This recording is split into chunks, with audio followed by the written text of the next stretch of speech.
Bagi kalian yang bahagia menyambut new normal, bagi kalian yang mulai asyik menyusun rencana hangout, jalan, nongkrong bersama teman berkaitan dengan new normal, bagi kalian yang merasa pandemi COVID-19 telah berakhir dengan adanya new normal, dan bagi kalian yang merasa jenuh dengan segala aktivitas penggunaan masker, jaga jarak, di rumah aja selama masa pandemi, dan berpikir bahwa new normal adalah pembebasan dari kejenuhan yang telah kita lakukan selama lebih kurang 3 bulan terakhir ini.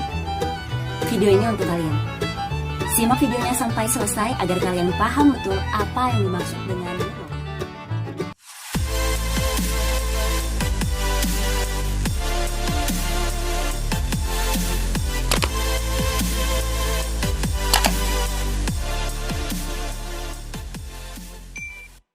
Bismillahirrahmanirrahim. Assalamualaikum warahmatullahi wabarakatuh. Jumpa lagi dengan saya Dr. Makfira Al-Amri, Master Kesehatan. Hari ini kita akan berbicara mengenai new normal, atau yang karena banyaknya kesalahpahaman dirubah menjadi istilah adaptasi kebiasaan baru. Nah, new normal yang mulai disambut dengan sukacita oleh banyak orang, nyatanya menyisakan banyak fakta yang tercecer, namun mari kita kumpulkan untuk kita pahami lebih lanjut, agar kita paham apa sebenarnya yang terjadi dan bagaimana status pandemi COVID-19 saat ini. Angka positif kumulatif pasien COVID-19 di seluruh Indonesia mencapai 1.000 lebih per harinya. Kehebohan tentang new normal juga harus diawali dengan kematian rekan sejawat, yang artinya bertambah jumlah kematian tenaga medis akibat COVID-19 di seluruh Indonesia. Pedagang di beberapa pasar di Indonesia yang terkonfirmasi positif COVID-19 juga turut menyemarakkan kesiapan menuju new normal. Dan untuk klaster pasar, ada begitu banyak daftar yang tidak saya sebutkan lagi satu persatu dalam video ini. Di Semarang, 20 orang aparatur sipil negara terkonfirmasi positif COVID-19 dan harus dirumahkan.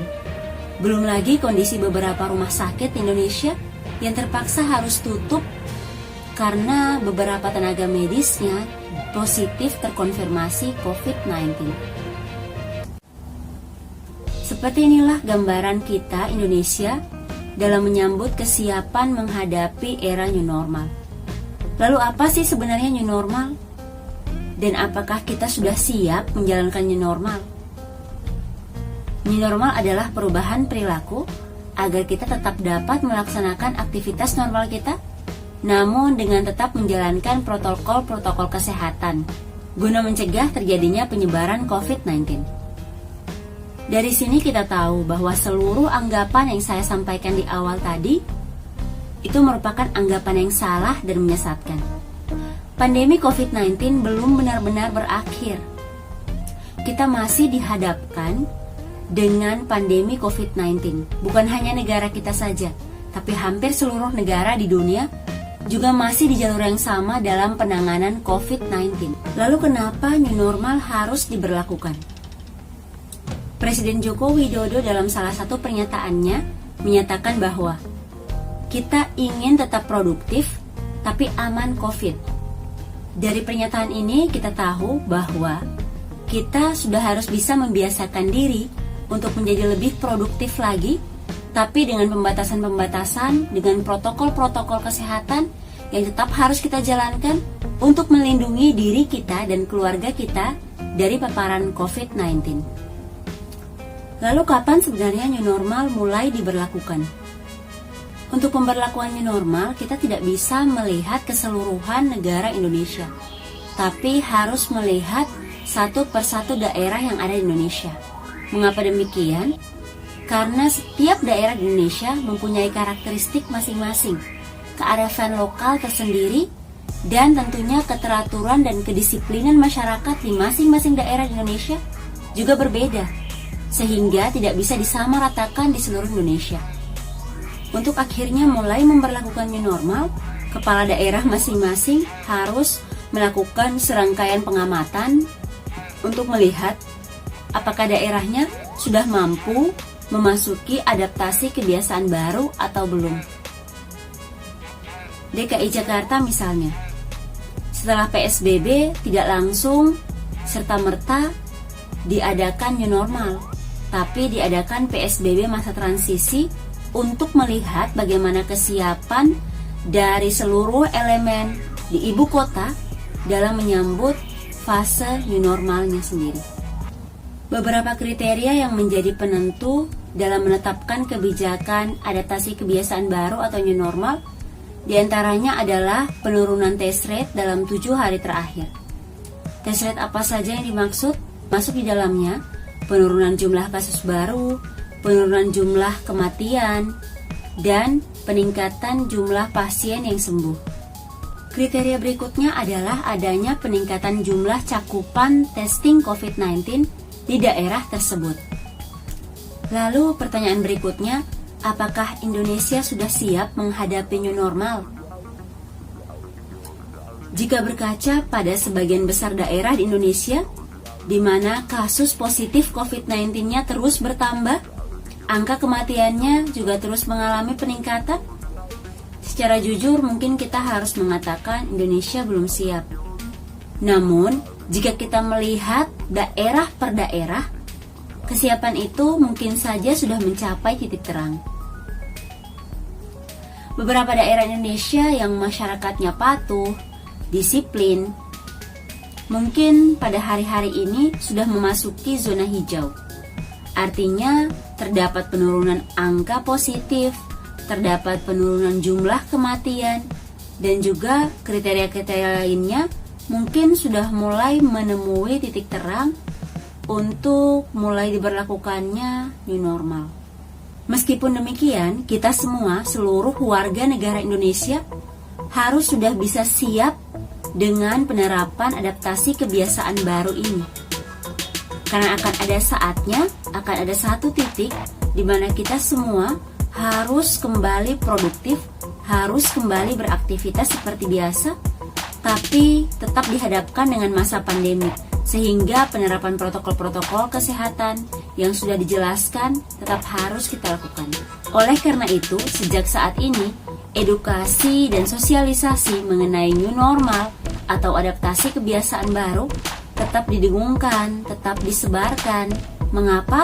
Agar pada satu saat nanti masyarakat Indonesia sudah siap dari segi mental dan dari segi pemahaman untuk menghadapi era baru di mana kita harus tetap produktif tapi tetap menjaga protokol-protokol kesehatan yang sudah ditentukan. Pertanyaan berikutnya, bagaimana sih kita menanggapi atau mempersiapkan diri menyambut era new normal atau adaptasi kebiasaan baru ini? Yang pertama, siapkan mental dan fisik kita. Jika sebelumnya kita sudah berada di dalam era di mana banyak menghabiskan waktu di rumah, bekerja dari rumah, beribadah dari rumah, belajar dari rumah. Nah, nanti di masa memasuki new normal, kita harus siap dengan kondisi harus mulai beraktivitas di luar rumah, tapi dengan tetap memperhatikan protokol kesehatan yang ada. Bukan tidak mungkin kita menemukan orang-orang yang tidak sepemahaman dengan kita. Jangan mudah terpengaruh, tanamkan sikap teguh pada pendirian, sehingga prinsip-prinsip hidup bersih dan sehat, prinsip-prinsip protokol kesehatan yang telah kita jaga dan kita laksanakan selama ini dengan patuh dan disiplin, tetap bisa kita jalankan tanpa adanya intervensi atau pengaruh buruk dari luar. Yang kedua, mindset bahwa pandemik belum berakhir harus betul-betul kita tanamkan dan kita pahami.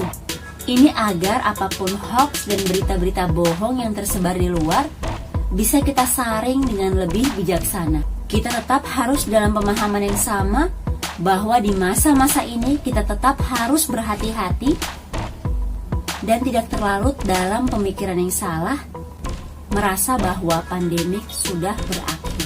Yang ketiga, prinsip-prinsip yang kita sudah terapkan selama ini, kedisiplinan terkait penggunaan masker, menjaga jarak, mencuci tangan dengan sabun air mengalir atau hand sanitizer, itu semua tetap harus kita jalankan dengan sepenuh hati dan dengan tanggung jawab yang penuh. Protokol-protokol terkait seperti bagaimana saat kita akan bepergian, bagaimana saat kita pulang ke rumah selesai bepergian, dan bagaimana sih saat kita harus berbelanja ke pasar, ke minimarket, ke swalayan. Protokol-protokol tersebut selalu kita jalankan dengan penuh tanggung jawab demi untuk keamanan diri, keluarga, dan orang-orang tercinta yang ada di sekitar kita. Lalu bagaimana sebenarnya penerapan new normal dalam kehidupan kita nantinya? Saat nanti new normal mulai diberlakukan, kita mulai kembali ke aktivitas kita. Tapi ingat bahwa kita keluar rumah hanya jika ada hal yang benar-benar penting saja. Jika terpaksa keluar rumah, minimalkan kelompok rentan seperti anak-anak, ibu hamil dan menyusui, orang tua atau lanjut usia, mereka dengan penyakit-penyakit penyerta atau komorbid. Sebaiknya mereka-mereka ini tetap di rumah saja. Berikutnya, selalu gunakan masker jika harus bepergian keluar rumah. Pastikan juga untuk selalu membawa masker cadangan untuk mengganti masker setelah 4 jam pemakaian atau jika masker dalam keadaan basah atau lembab. Untuk tahu cara penggunaan masker yang tepat, silahkan klik link berikut. Selalu bawa hand sanitizer saat bepergian, sehingga setiap kali tidak mendapatkan sabun dan air mengalir untuk mencuci tangan, Anda bisa menggunakan hand sanitizer yang Anda bawa. Jika Anda telah menggunakan hand sanitizer selama lebih dari 5 kali, sebaiknya basuh tangan Anda dengan sabun dan air mengalir. Lakukan protokol pulang ke rumah sesuai dengan yang dianjurkan, seperti membuka alas kaki di luar rumah, cuci tangan dan kaki Anda, menyemprotkan desinfektan pada barang-barang bawaan Anda, segera mandi dan pastikan untuk langsung mencuci pakaian, atau bila tidak, simpan pakaian di tempat yang aman yang tentunya jauh dari jangkauan anak-anak. Di tempat kerja, di kendaraan umum, atau di tempat-tempat umum lainnya yang memungkinkan orang berkerumun atau berkumpul dalam jumlah yang banyak, selalu pastikan Anda mematuhi protokol yang sudah ditentukan. Misalnya di kendaraan umum, ada aturan pembatasan jumlah penumpang. Di swalayan atau di mal, ada aturan pembatasan jumlah pengunjung. Selain itu, aturan terkait penggunaan baju lengan panjang, penggunaan masker, selalu membawa hand sanitizer, itu juga harus selalu Anda terapkan dalam kehidupan memasuki adaptasi kehidupan baru atau new normal nantinya. Di tempat-tempat umum tersebut, di kantor, di kendaraan umum, di swalayan, di pasar, usahakan untuk meminimalkan sentuhan dengan segala macam barang-barang yang ada di sekitar kita. Dan kalaupun kita harus menyentuhnya, pastikan untuk segera membersihkan tangan dengan hand sanitizer atau dengan sabun dan air mengalir. Jadi sebisa mungkin minimalkan menyentuh fasilitas-fasilitas umum. Nah, lalu apa sih yang harus kita waspadai di era new normal atau adaptasi kebiasaan baru nantinya? Waspadai berita hoax atau berita bohong. Jangan sampai kita termakan dengan isu-isu yang berkembang yang belum jelas asal-usulnya dari mana. Jangan sampai kita jadi korban dari isu-isu negatif atau hoax yang beredar. Dan jangan sampai juga kita menjadi orang yang turut serta menyebarkan berita hoax atau kebohongan tersebut. Lalu yang mungkin menjadi pertanyaan banyak orang, sampai kapan sih kita harus berada dalam kehidupan adaptasi kebiasaan baru atau new normal ini nantinya? Mungkin ini butuh waktu yang lama, mungkin juga dalam waktu yang tidak lama lagi. Namun kita harus bersiap. Kita akan berhenti melakukan semua kebiasaan-kebiasaan ini saat pandemik sudah dinyatakan benar-benar berakhir. Dan ingat, kita harus bersiap pada kemungkinan jika suatu waktu jumlah positif di satu daerah tiba-tiba melonjak, maka aturan PSBB daerah tersebut mungkin akan kembali diberlakukan. Jadi, sifatnya adalah fleksibel, tergantung dari kepatuhan dan kedisiplinan masyarakat atau warga daerah tersebut. Baik, pesan penting terkait dengan new normal atau adaptasi kebiasaan baru yang ingin saya sampaikan adalah, ingat, new normal bukan berarti kehidupan kita sudah kembali ke arah normal sebelum COVID-19 hadir di hidup kita. Itu pemikiran yang salah. Berpikir bahwa keadaan sudah kembali normal hanya akan menurunkan tingkat kewaspadaan kita, menghancurkan pola-pola kedisiplinan dan kepatuhan yang telah kita bangun dengan susah payah selama 3 bulan terakhir untuk melindungi diri kita, keluarga kita, dan orang-orang tercinta di sekitar kita. New normal berarti bersiap untuk kembali produktif dengan mengadaptasi kebiasaan-kebiasaan baru yang telah kita terapkan sebelumnya. Tentunya dengan kedisiplinan dan kepatuhan yang harus kita selalu jaga dengan penuh rasa tanggung jawab. Terakhir, waspada dengan segala bentuk berita hoax yang beredar di masyarakat saat ini. Jangan sampai Anda menjadi korban dari berita hoax atau malah turut serta menyebarkan berita hoax tersebut. Ingat, ada sanksi yang berat untuk penyebar berita hoax. Jadi, batasi diri Anda, gunakan media sosial dengan bijaksana. Baik, saya rasa sekian video dari saya. Saya berharap video ini dapat membawa manfaat dan semoga apa yang saya sampaikan ini bisa dimengerti, bisa dipahami, sehingga tidak timbul lagi pemahaman yang salah di masyarakat tentang istilah new normal. Jika video ini penting dan bermanfaat, tolong bantu untuk share ke teman-teman Anda agar semakin banyak yang paham dan mengerti tentang apa yang dimaksud dengan new normal. Saya akhiri video ini. Terima kasih untuk segala bentuk perhatiannya. Saya akhiri. Wassalamualaikum warahmatullahi wabarakatuh.